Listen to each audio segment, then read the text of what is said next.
Renaud Camus et Karim Ouchik, avec la ligne claire, comment voyez-vous la construction européenne? Frexit ou pas? Alors, moi je répondrai assez clairement à cette question. L'objectif du Brexit est un objectif qui n'est ni pertinent ni d'actualité. Je crois qu'il faut bien considérer que l'Europe et donc la France doivent aujourd'hui affronter un certain nombre de défis extérieurs à notre continent. Très simplement, nous avons de très grands prédateurs économiques qui menacent la France et l'économie européenne, la Chine, bien sûr, les États-Unis toujours, mais d'autres puissances qui émergent comme l'Inde, et demain la Turquie. Et puis nous avons aussi des puissances non étatiques, les multinationales, telles les GAFAM, qui menacent à bien des égards nos économies, mais aussi nos libertés fondamentales.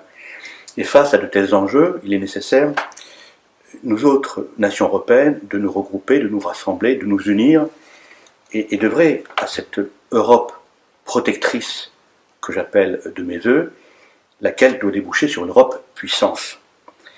Et cette Europe puissance, me semble-t-il, nous pouvons la construire à l'intérieur de l'Union européenne. C'est pour cela qu'avec la ligne claire, je plaide depuis un certain temps pour le maintien des institutions européennes, qui seraient mises au pas politiquement parce qu'il y aurait un rapport de force à réaliser à Bruxelles, nous permettant de modifier la trajectoire européenne actuellement. Il faudrait également que la zone euro soit mise au service de l'économie réelle et que l'espace Schengen, à conserver, à consolider, soit doublé du rétablissement de frontières intérieures permettant, ici ou là, quand les nécessités se présentent, de rétablir une protection à nos frontières nationales. Je crois que nous devons tous être convaincus de la réelle plasticité des institutions européennes.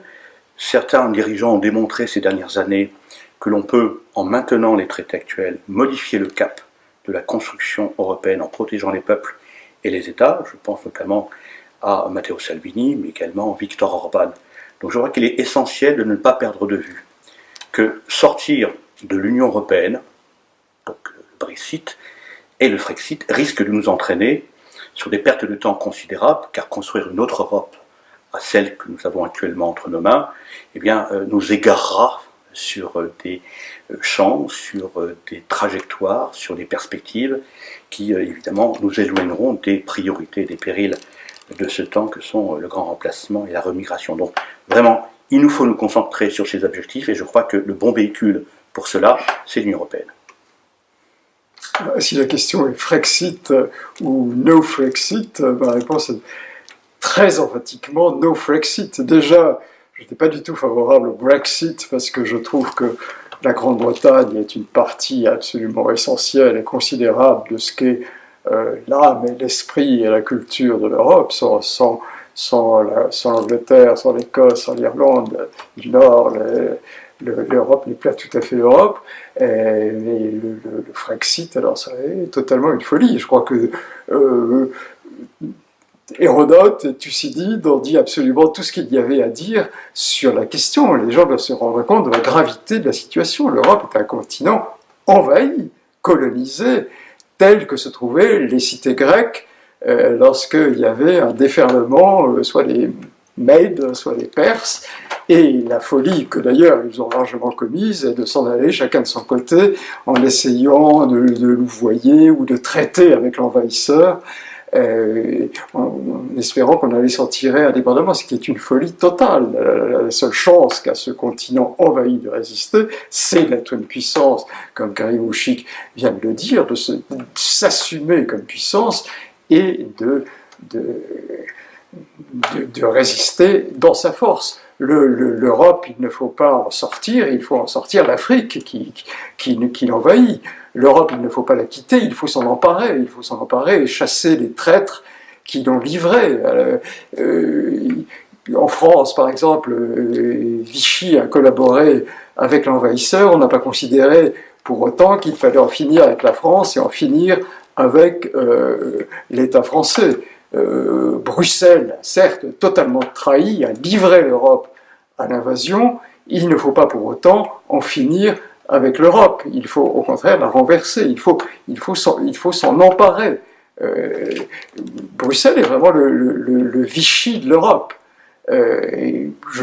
Personnellement, je suis, je ne sais pas si Karim est d'accord, je crois qu'il l'est, partisan d'en finir avec cette ville de la collaboration, et de changer de capitale. Je trouve que Vienne, par exemple, au centre géographique de l'Europe, serait pour une Europe nouvelle, une Europe des nations, une Europe construite sur le modèle de la confédération, c'est-à-dire où la répartition des pouvoirs soit très claire entre le pouvoir confédéral et les différents États constituants, qui resteraient pleinement des États. Vienne serait une capitale équidistante entre le nord et le sud, entre l'Europe catholique et l'Europe protestante, ville capitale de la musique européenne, ville juive, psychanalytique, et grande ville impériale, qui se trouve par chance, enfin si je veux dire, peut-être pas pour les Viennois et pour les Autrichiens, mais veuve d'un empire. Voilà une ville qui est une des capitales historiques, d'abord de la résistance à l'invasion musulmane. Le siège de Vienne, c'est quelque chose, et beaucoup d'Européens y ont participé à la résistance, ne serait-ce que nos amis polonais. Oui, je suis pour une Europe qui prenne conscience de ce qu'elle est et qui redevienne une puissance. Le traumatisme de la dernière guerre, à la fois ses malheurs et ses crimes l'ont incité à sortir de l'histoire. Il faut qu'elle rentre totalement dans l'histoire. Vienne, capitale de l'Europe, c'est l'une des propositions du programme de la ligne claire. Absolument.